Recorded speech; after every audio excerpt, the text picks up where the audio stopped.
สบายดีฮะสบายดีอันโอเคอันได้ๆก็เจ้า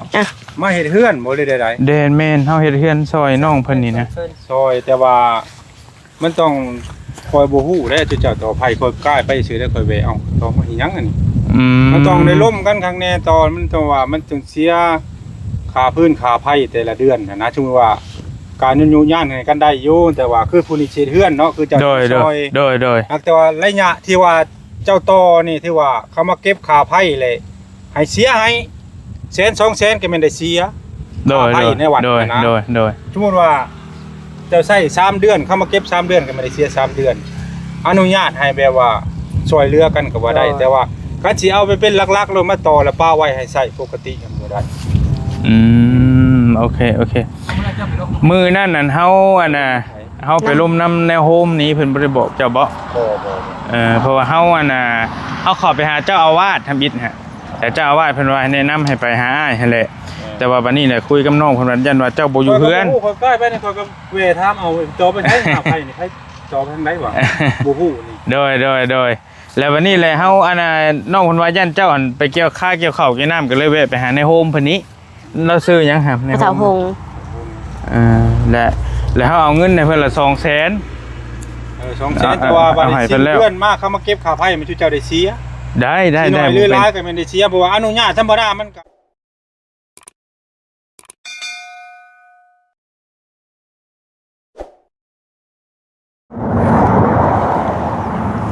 สายไฟห้องนี้เนาะหนึ่งมาเสียบเมาส์บัดพ่อที่ดึงไปพูดได้อยู่ที่บอกยังน้อยนึงเดี๋ยวน้อยจะคนสรุปแล้วพอได้ประมาณ3คนเนาะมาเห็นน้ำกันโดยตัวบืนนะแม่นดำเนินการเลยบืนแล้วแม่นสตาร์ทเลยนะกบไม่นี่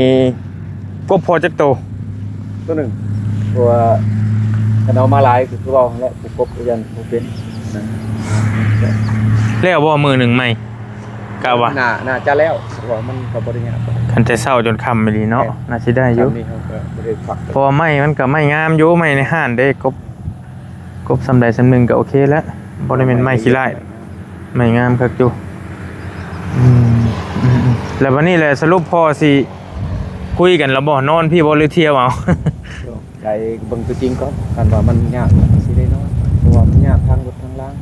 คือมามื้อเช้านี่ก็เชียวๆเนี่ยเพราะว่าใครแต่รถมันเก่าเด้กับมันเป็นของกินของไทยของยังมันยากมันหาเที่ยวทางเพราะว่าเจ้าหน้าที่เพิ่นก็ลัดลายเพิ่นจับความเร็วก็ถึกอยู่นะพี่น้องเอ้ยเอาลีมาเว้นนี่ก็ได้แต่ว่าก็บ่มีหยังดอกมันก็เฮ็ดหน้าที่เพิ่นนั่นแหละแต่ว่าเพิ่นว่ามันก็บ่สะดวกกันไปกันมาเท่านี้มันยากตัวพอแล้วเที่ยวกับชั่วโมงปลายพุ่นละคำว่าสรุปได้ว่าพอสินอนกับเมนเฮาสิได้หาผ่าตังพยังแล้วมาคุ้มพอได้นอนมันก็อยู่ง่ายดอกเตียงมันยังมาในข้างปุ๊บพอได้นอนโดยมันยามหนาวยามนี้ก็ได้มันสบายอยู่ดอกพี่น้องเอ้ยลมหนาวเลยคึมมาเลยหรือว่าสินอนอยู่ห่มไม้ก็ได้เย็นดีได้คือการเตียงอยู่หันมีอันนึงแม่นมีเตียงอันนึงเย็นว่านอนมันอยู่พุ่นมันก็เย็นดีอยู่ได้ห่มไม้สบายอยู่มาแล้วไฟปกติแล้วบ่อยู่พุงเลยมันมีแนวยามเด่นถ้าไฟมาหมู่มาในเบิ่งนี้โอ้น้องนิวค่าอยู่เด้เขาห้องว่า1,500ข่อยต่อไปต่อมา1,400บ่อันนี้บ่เก่าแม่นค่ะให้น้องนิวต่อไฟมาพี่น้องเอ้ยโอ้น้องนิวไปต่อคักแล้วแดงๆนี่เนาะก็ฟรีแล้วเสียบลงมาวางนี้บัดเฮ้ยแล้วสิหาซื้อดอกไฟยังมาให้น้องเพิ่นพอได้ใต้นี่ต่อไว้เลยนะแม่นสิต่อไว้เลยต่อไว้จนพุ่นละจนแล้วพุ่นละไปคุยกับเฒ่าแก่แนวโฮมเพิ่นแล้วเพิ่นบอกว่าได้บ่มีปัญหาเงินทองก็เอาให้เพิ่นแล้วค่าฟืนค่าไฟก็ได้เท่าเฮือนแล้วพุ่นแล้วว่ะโอเคมีแต่ยังแต่ลองเลยเนาะพอบ่ได้เอากบมาเนาะเอามาบ่มาลองมึงดู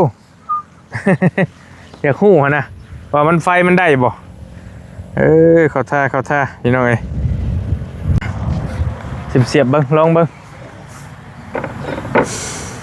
เอาไม้มาลองเลยบ่ มาแล้วไฟหันมาแล้ว มาแล้วบ่ แต่ไปชุมไฟสิโมให้บ่ยาวนี่ครับชุมไฟสิโมให้นี่ ใช้ได้อยู่บ่นะ กัจังว่าให้เรากบมาลองบ่ โอ้ แล้วให้เรากบมาลองอยู่ ดินเจอดอนเลยมานี่แหละพวกน้ำฟังฟ้าเราบอกคงพานางหน่อยโทรนี่มาขอแล้วมากะเฮ็ดเพื่อนเฮ็ดชันให้นี่แหละคือ ให้ลูกให้หลาน ลูกให้ร้านนี่แหละบ่ให้ท้วงให้ตื่นเด้เขาอยู่ดีเป็นสุขเขาอยู่ดีมีแฮง เอาดอกไม้มาว่า หมื่นมาขอ โดย สร้างภาษา เป็น สิลอง ขอไฟ เพื่อนลองไฟเบิ่งปกติแหละมื้ออื่นน่ะสิได้ดำเนินงาน เจ้า ลงมือ ขอฟืนขอไฟขอน้ำขอในนี่แหละเอาเฮ็ดจุ๊บ ใช้ขึ้นมาให้เฮ็ดปักเรา ปู เฮ็ด โอ้เฮ้โอ้ ได้ แล้วได้บ่คันแบบนี้ ได้แล้วโอเคแล้ว โอ้ ลบเบิ่งด้วยนะ บ่กบบ่ได้เดิ ก็บ่ได้มีแต่ให้เพิ่นลองไฟมื้ออื่นอย่างดำเนินงาน ลองไฟซื่อ จะว่ามัน อืม เป็น ไม่ มัน เทคลี่นี่ ๆให้เทคได้แล้วโอเคแล้ว มีแต่ บริบูรณ์ตบมือเฮ้ย ตบมือบ่ดังบาดนี้ได้เรื่อง หลั แล้ว งน้ำนองนิ้วนี่แหละเครื่องบอกเครื่องมือกับ ถามของ คำสั่ง เรียบร้อยเนาะอืม มองนี่ของเรา เอามาฉากรถพายากฉากโทรศัพท์บัดนี้ แล้ว ขอแต่ใครจะเอามือบ่ถึงจบกับผู้ ไม่ เป็น ระวัง หาประกัน ไม่กับคันว่าฝนตกก็หาแนวมา เอาอะไรมาลงนี่ก็แล้ว นั่นไว้เด้อหามเด้อ บ่มีกระปุกมาชกไว้ก็ได้ปะชกไว้ ตรงยางมาคุ้มนี่ก็ได้แล้ว อืม ปึ๊บ อืม บ่เป็นนั่นดอกมั ไม่ น จ่า ก็ ทำมันหัวมันสิลมนี่บอกมันเป็น ได้เลย ต้นยาวเลย ครับ ได้เบิดหั่นแหละโทรศัพท์นะ แล้ว ก็จะไปจ้าว่ายตาแล้ว มีแต่บืนพอมาเลยเนาะมาแล้วมาแต่เช้ามาเฮ็ดแล้วแล้วแต่พอสะดวกยามใดก็มารถ มาแล้วยังให้มันแล้วพอ ลุย แล้ว โลด มือเดียวก็แล้วนะเอาเห็นหางเห็นยังแล้วก็ขึ้นหางขึ้นยังไว้เลย โดย จากนั้นไล่เบิ่งแหละมินสิมีอัดทวนเนาะเขาจะอัด แม่น ทวน แม่น เรียบร้อย แม่น แล้วเขาจะใส่ข้าวมันจะง่ายเขานะใส่ข้าวแล้วเลยมุ้ง ได้ ทำเลย ขึ้นเบิ่งอะไรอัดทวนอัดไม้แล้วไปแทกเบิ่งว่ามันเบิดจักแผ่น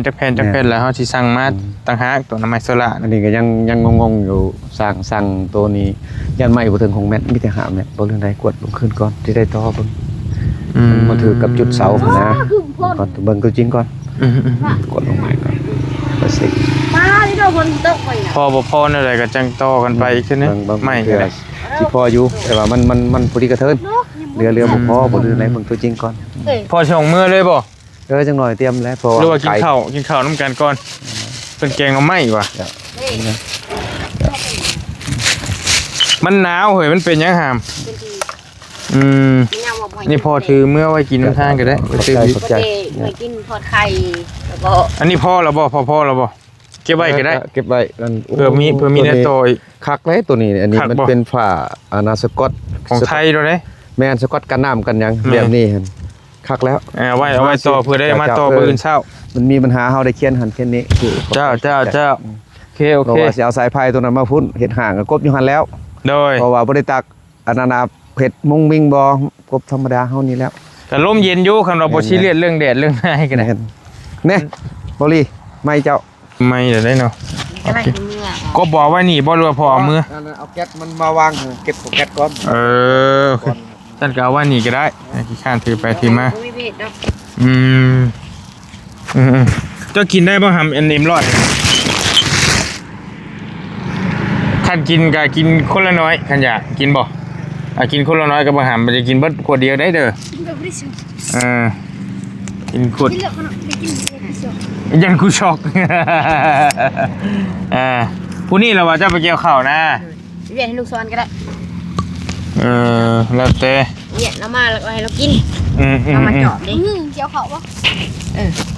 เกี่ยวข้าวใช้เกี่ยวข้าวหน้านี่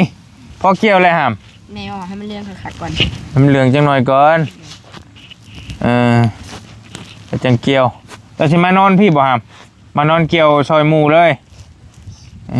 ขาเขาเนี่ยพอดีไปเกี่ยวเขาเขาอีก แล้วมื้อใดแล้วก็มื้อ ไปเกี่ยวเขาหน้าเราอีกอยู่ยันคาเวียกเลย มันกันเด้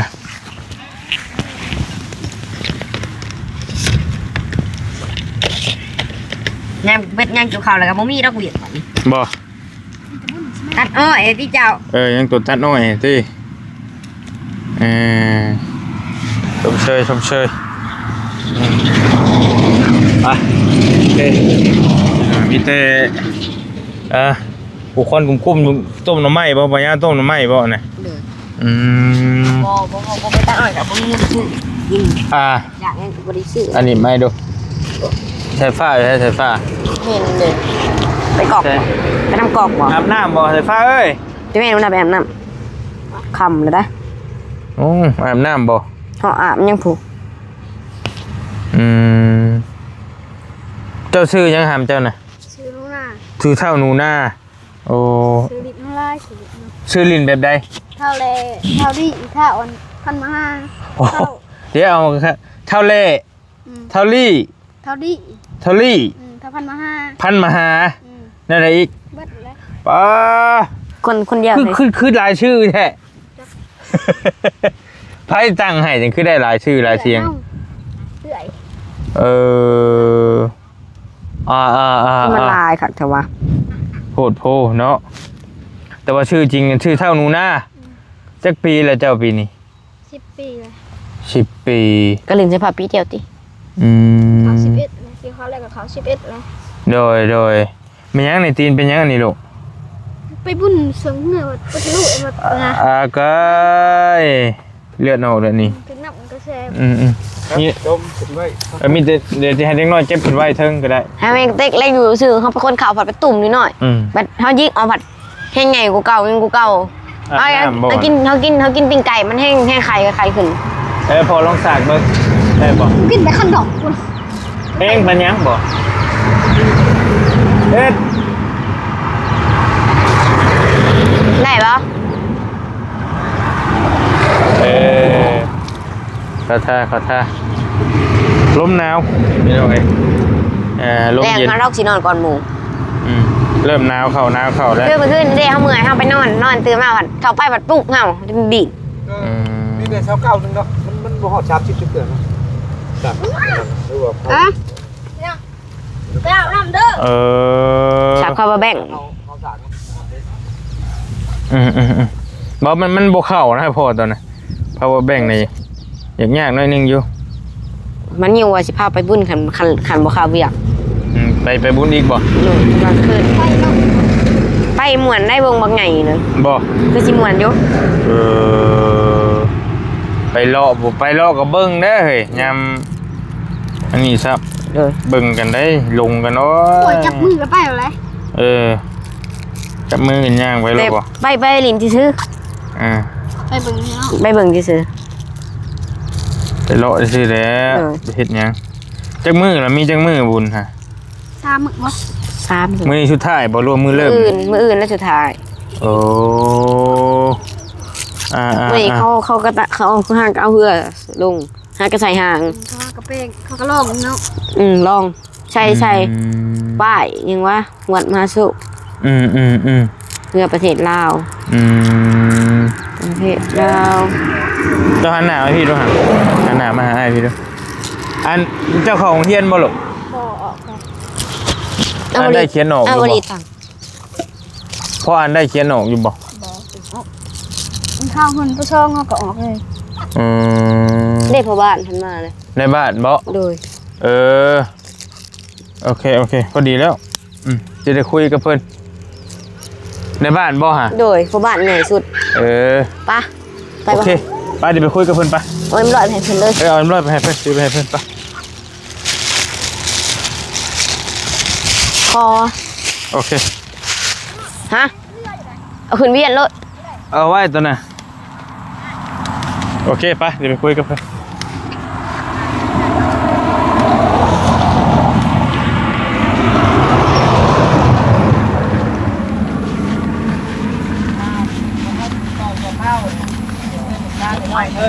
ในบ้านบ่โอเค ไม่ครบต่อกันแล้วมันต้องรายละเอียดข้างในได้ได้ขอบใจ สบายดีฮะ สบายดี อันโอเคอันได้ๆก็เจ้า มาเฮ็ดเฮือนบ่ได้ใด เดนแม่นเฮาเฮ็ดเฮือนซอยน้องเพิ่นนี่นะ ๆซอยแต่ว่ามันต้องคอยบ่ฮู้ได้เจ้าต่อไผคอยกล้าไปซื้อได้คอยแวะเอาต่อมาอีหยังอันนี้มันต้องได้ร่มกันข้างแน่ตอนมันต้องว่ามันจึงเสียค่าพื้นค่าไผแต่ละเดือนนะถึงว่าการยุ่งย่านให้กันได้อยู่แต่ว่าคือผู้นี้เฮ็ดเฮือนเนาะคือเจ้า โดย ซอย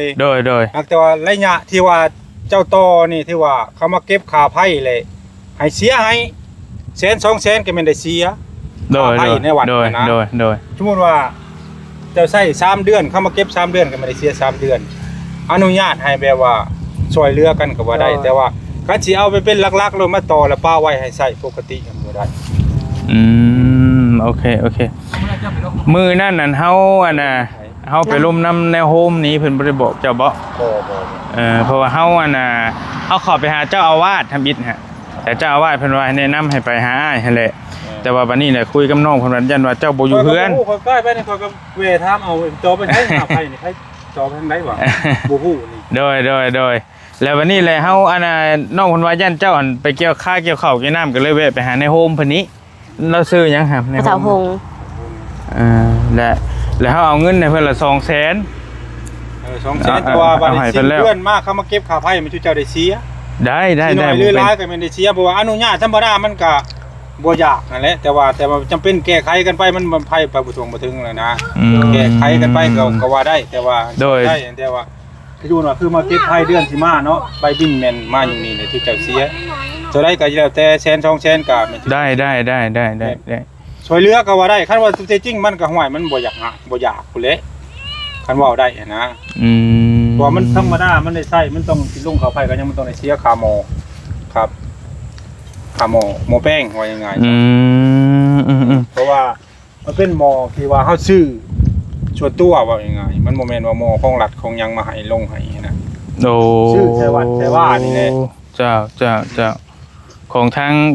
การบ้านจัดซื้อมาเอง แม่นเพราะว่ามันบ่แม่นของรัฐของอันนั้นนะแต่เฮาก็ยังได้มอบเข้ารัฐคือเก่าแต่ว่ามันมีกำหนดของมันแต่ว่าเฮาซื้อมากก็ เข้าใจเพราะว่าในเฮือนเฮาก็ซื้อคือกัน มันเฮาได้มอบเข้ารัฐคือเก่า ใส่ชั่วข้าวนี่แหละทำแล้ว เพราะว่าอันน่ะเฮาไปคุยกับในโฮมเพิ่นว่าก็บ่มีปัญหาเฮาก็บ่ได้ว่าต่อโดยพลการดอกเฮาไปขอเพิ่นก็ว่าต่อได้บ่มีปัญหาหยังมีแต่เสียค่าไฟให้จักแสน2แสนก็ได้ ได้แต่เบื้องต้นนี่แต่ว่ามันต้องแต่ละเดือนมาบินค่าไฟมาถือว่าได้เสีย ได้บ่เป็นหยังมีแต่เอามาให้ ว่าให้เข้าใจนะจะได้ว่าโอ้ยข่อยเสีย2แสนแล้วเลยมันบ่แม่นใด เข้าใจมีแต่เอามาให้เด็กน้อยนี่ก็ได้เดี๋ยวเฮาเสียให้บ่ยากดอก ว่าตั้งซอยก็แม่นแต่ว่าบางทีได้คันมันก็คำปฏิเสธไปเลยมันก็คือสิโพดนะแต่ร้ายเขาคือว่าต่อนี่ก็ให้แต่ทิ้งเขาก็ลงให้มันก็ได้ไผแต่ว่าเขาบ่ทันมีเงินลงว่ายังไงซะเพราะว่าต่อมันก็ต้องได้เฮ็ดคือเว้านี่ เจ้า แก้ไขกันคนในบ้านเองคันว่าบ้านอื่นมากก็ว่ามันยากเด้คือว่าบ่ได้เพราะว่ามันตะกี้ก็เก็บเงินก็ซื้อมันบ่มีไผก็ได้สุกูดเกี่ยวใส่ยืมเขามาใส่บ่ยังไงได้เสียวัดเสียว่าบัดจำเป็นบางนี่ต้องได้เสียคืนผู้ได้มาเข้าในหลังนะ โอเคพอดีแล้วนะพ่อมานี่นั่นนึงเพราะว่าเฮาแม่นมันสิได้แจ้งอ้ายเลยเพิ่นสิมาแต่บ้านดงหมักยางแล้วเพิ่นสิมาอาจจะเที่ยวบ่หรือนอนนี่ อาณาคัดเว้าบอนอยู่บนพักอาศัยเลยแม่นอยู่หน้าก้อยโคกแต่ว่าเขตทางแหวนอุมยางหั่นนะเรื่องสร้างนี่เฮายังบ่ฮู้จักผู้สิมาช่วยเฮาเลยบางเทื่อเขาบ่นอนเลยเขามื้อคันว่ามื้อได้เขานอนเลยก็บ่เกิน2คน บ่เกิน2คนมาแล้วจะจดรายชื่อเด้อคือเจ้านี่ก็จดชื่อแล้วก็มีผู้มาอยู่นำชื่อนั้นนี่มันต้องว่ามันต้องมีแบบว่าระเบียบเนี่ยได้ระเบียบน้ำยังแบบว่าตั้งแต่มาอยู่มานอนนี้เนาะเอาลงไปก้านคบก้านเขียนน้ำหวยน้ำน้องบ่ได้เด้อ โอ้เป็นไปบ่ได้ดอก สมมุติว่าไว้ได้นี่ดูว่าบ่ไปหาโอ้ยหาการกบอยู่แคมน้องเขาใส่เบ็ดใส่หม้องบ่ได้เด้จะมาเฮ็ดเฮือนนี่สิดอกบ่ได้มีแนว ว่า อื่ เพิ่ น นว่าชุมว่าคนงานเรามานะมานอนเพราะว่าจับเขียดพี่น้องเฒ่านี่มาปิ้งก็บ่เรื่องเดียวว่าก็จับเขียดแต่บ่ไปพอแนวอื่นเอาแนวอื่นน่ะนะเดี๋ยวป้าคอรวยลุยๆจนคอนำมาพระเจ้ามันว่าบ่ได้เด้ก็สบิดมันก็ว่าเขียดนี่เด้ เว้าไว้ ทึก คันบ่เว้าไว้แล้วเว้ยผลเว้นว่าได้มากกว่าก็เยื่องเลยตัว ถึกแล้ว ความเก่งของคนมันก็ง่าย เพราะว่าคันว่าเฮาก็คุยกับเราอยู่ว่าเราสิมานอนบ่หรือใดๆก็ว่าสิเข้าไปแจ้งทางในบ้านเพิ่นอยู่ คือข่อยว่าตัวจริงเลยเพราะว่าครอบครัวอยู่ผู้เดียวเนาะอยู่เมียข่อยก็อยู่ผู้เดียวบ่มีลูกมีเต้ามานี่เลยถ้าเราบ่เที่ยวก็เป็นไปได้บ่ป้าเมียอยู่เดียวนะ ๆก็แล้วแต่ว่าช่วงนั้นก็มาอยู่ตรงในจดรายชื่อเลยคอยว่าคนมาผักเศร้ามันแต่ละเดือนมันเฮ็ดบทสรุปพวกเดือนท้ายปีแล้วก็พวกเดือนกลางปีเด้ อันนาเจ้าพันอยู่ตัวเจรมองหมดเลยอยู่ มันบ่ได้ หน่อยก็อยู่บ้านนี่แหละ กินบ่หมดบ่ ก็เฮ็ดอยู่แล้วโตเรียกว่าได้กว่านะ มีหยังก็ที่แล้วอบรมเจ้าแล้วเฮาก็มาเฮ็ดเรือนให้เพิ่นก็มองหลังคาแล้ว มาซอยบ่เขาบังหำเพิ่นนี่แหละเฮาก็ได้มีแต่ตอนนี้หันมุงหลังคาก่อนที่ซื้อทุนบ่ทันพอคันว่าทุนพอก็สิแม่นสิได้โตสิโกที่หยังเลยหั่นน่ะก็เบิ่งตัวจริงก่อน ใส่ไฟได้เฮาก็ใช้ไฟบ่ได้ก็ตามเพิ่นทีมงานเพิ่นมาช่วยเฮาก็มีแต่เพิ่นหามา มันก็ได้แก้ไขกันได้อยู่คันล่มกันน่ะนะอันนี้มาห้อยเขาก็บ่ฮู้เนาะเขาก็ลวงก็ไปหาย่าพ่อย่าพ่อก็ว่าจักแล้วบอกเขาไปหาในบ้านเนี่ยเขาบ่เห็นได้ว่า บอกเจ้าบ่ บ่ เมื่อไปว่าอันในบ้านบ่อยู่เนาะแต่ว่าไปหาในห้อง เฮาไปหาแม่ในโฮมน่ะเฮาบอกว่าแจ้งในบ้านเพิ่นได้โอเคได้บ่มีปัญหาเฮาก็คุยกับเพิ่นครั้งนี้แล้วอันนั้นคุยกับเพิ่นครั้งนี้แล้วมื้อนั้นน่ะ ก็ดีแล้วเพิ่นมาเองแล้วเพิ่นมาปรึกษานี่ก็ แล้วเฮาก็คุยกับเราอ่ะ ชีเวก็ว่ามันต่างอยู่แต่คอยกายก็เพิ่นสิมีรักอันนี้ก็สิเฮ็ดหยังวะ ในโฮมเหมือนกับว่ายันเราบ่อยู่เรายังอยู่นะยังไปเกี่ยวเขาเฮาก็เลยว่าโอเค พอได้อยู่เรา บอกเพิ่นแหน่เฮาก็ว่าเฮาคุยกับเพิ่นครั้งนี้แล้วมื้อนี้ เกี่ยวเขา กันว่าจู่ๆสินิ่งไปต่อแล้วก็บ่กล้านิ่งคือกัน ก็ไปคุยกับเราครั้งนี้แล้ว มีแต่แจ้งเท่านั้นแหละคันว่านี่คือเว้าอันนี้ ได้บ่เป็นหยัง แล้วมีจักคนละช่วย จดรายชื่อ ได้บ่ได้มีมาเจตนาเนาะอื่นดอกมาช่วยเรือนี่แหละจุ่มเฮาก็ได้ก็เข้าใจคือกัน มาช่วยเพิ่นเพราะว่าตะกี้ก็เฮ็ดไปรอบนึงแล้วก็มันค้างจริงๆอยู่ที่แล้วบัดนี้ได้ทุนมาอีกจำนวนหนึงก็เลยสิมุงหลังคาให้เพิ่นก่อนนะแม่น แต่ก่อนหันสร้างในบ้านนี้เอาซีเมนต์อ้ายหยังหำมันเพิ่นเฮ็ดแต่ก่อนทีมในบ้านนี้แต่บัดนี้เราสิเอา ลูกบางนวล ที แห ม ละ ทางบ้านอื่นมาฮู้จักกันนะ กะลุงไก่ เฮ็ดอยู่นี้